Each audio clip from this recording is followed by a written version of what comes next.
السلام علیکم ویورز، آپ کو بتاتے چلیں کہ سینئر سیاستدان لطیف کھوسہ نے عمران خان زندہ باد کے نعروں کی گونج میں تحریک انصاف میں شمولیت کا اعلان کر دیا۔ ایک ٹی وی نیوز کے مطابق سینئر وکیل لطیف کھوسہ نے میڈیا سے گفتگو کرتے ہوئے کہا کہ وزرائے اعظم کو ہٹانے کا کھیل کب تک چلے گا؟ 25 کروڑ عوام عدلیہ کی جانب دیکھ رہے ہیں، توقع کرتے ہیں کہ آج عدلیہ برابر کا انصاف دے گی۔ قانون پر عملداری اور آئین کی پاسداری کرنے والا امر ہو جاتا ہے۔ انہوں نے کہا کہ آج چادر اور چار دیواری کا تحفظ ہے، نہ جان و مال کا تقدس ہے۔ میرے گھر پر فائرنگ ہوئی، بیٹے کو گولیوں کے نشانے پر لیا گیا، مجھے ایک لفٹ میں گھنٹے تک پھنسایا گیا۔ لطیف کھوسہ کا مزید کہنا تھا کہ یہ فوج ہماری فوج ہے، آئین میں ان کی حدود و قیود متعین ہیں۔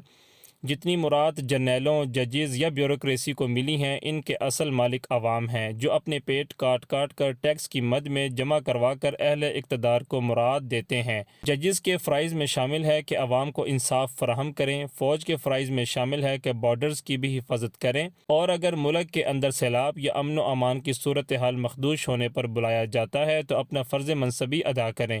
اس سے قبل انہوں نے تحریک انصاف میں باقاعدہ شمولیت کا اعلان کیا تو پی ٹی آئی رہنما شوکت بسرا نے لطیف کھوسہ کو پی ٹی آئی کا مفلر بھی پہنایا۔